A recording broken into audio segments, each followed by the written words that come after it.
আসসালামু আলাইকুম। আপনারা যে যেখান থেকে আমার ভিডিওটা দেখছেন, আপনাদের সকলের প্রতি রইল আমার পক্ষ থেকে দোয়া আর ভালোবাসা।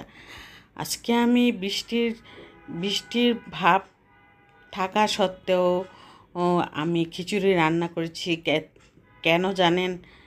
বৃষ্টি আসছে ঠিকই, কিন্তু গরম কমছে না। তবুও আমার মেয়ে আবদার করলো খিচুড়ি খাওয়ার জন্য। সেজন্য খিচুড়িটা রান্না করার জন্য আমি তৈরি হয়ে গেলাম আর আপনাদের সামনে তুলে ধরার চেষ্টা করলাম।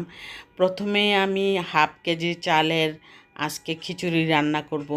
হাফ কেজি চালের সাথে এক হাফ এক পটের থেকে অর্ধেক পট নিলাম মসুরির ডাল, অর্ধেক পট নিলাম মুগ ডাল, ভাজা মুগ ডাল। আর এইগুলি একসাথে 3 পট চাল হয়ে গেছে, প্রায় 3 পট চালের বেশি হয়ে গেছে। সেজন্য আমি চাল ডাল একসাথে ধুয়ে ভিজিয়ে একদম ভালো করে কষলিয়ে ধুয়ে নিয়েছি এবং ছেঁকে নিয়েছিলাম চালনিতে। তারপর আমি এখানে একটি ডেকচি বসিয়ে দিয়ে আমি পেঁয়াজ দিয়ে আমি ভাজা ভাজা হয়ে আসার পর তারপর আদা রসুন পেস্ট দিয়ে দিলাম। দেওয়ার পর ভাবলাম যে কাঁচা গন্ধটা যাতে না থাকে, সেজন্য তেলের মধ্যে দিয়ে চালগুলি দিয়ে দিলাম। দেখুন, চাল ডাল মুসুরির ডাল মুগ ডাল একদম অনেক দিয়েছি। সেজন্য খিচুড়িটা এত মজা হয়েছিল যে কি বলবো। গরমের মধ্যে খেয়েছি, কিন্তু খিচুড়িটা অসাধারণ মজা হয়েছিল। আর সেই চিন্তা করে কিন্তু আমি একদমই কম মশলায় সব কিছু রান্না করার চেষ্টা করি।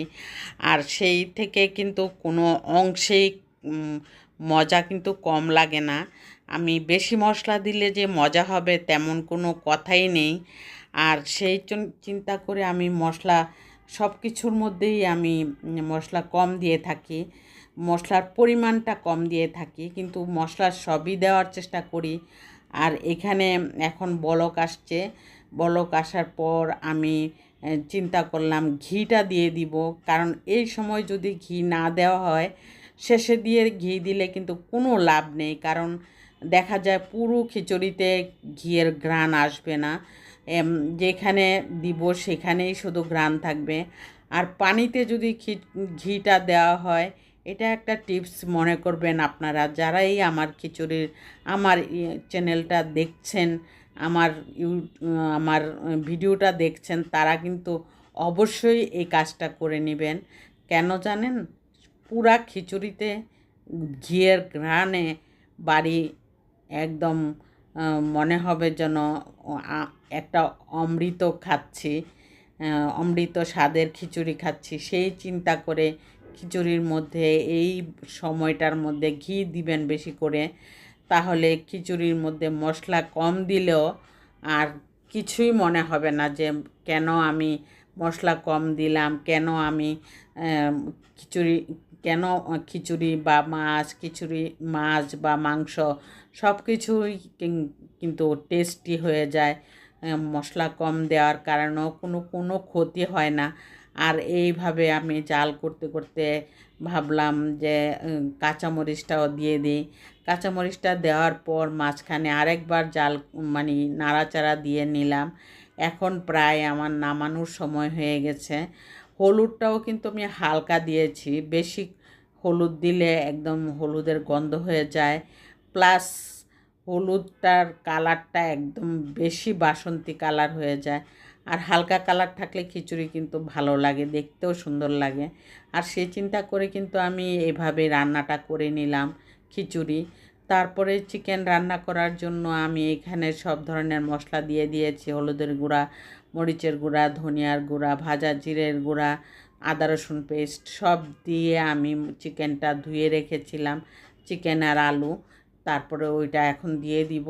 এই পানির মধ্যেই কিন্তু আমি চিকেনটাও রান্না করব। চিকেনের মধ্যে থেকে পানি উঠে ওই পানিতেই চিকেনটা রান্না হয়ে যাবে আমার। চুলার আঁচটা কমিয়ে দিয়েছি এবং মোটামুটি চিকেন রান্না করেছি, বেশি চিকেন রান্না করিনি। সাথে আমি ভর্তা বানাবো। ভর্তার ভিডিওটা আর আমার করা হয়নি। আর খিচুড়ির মধ্যে ভর্তা আর চিকেন দিয়ে খিচুড়িটা আজকে খেয়ে নিব।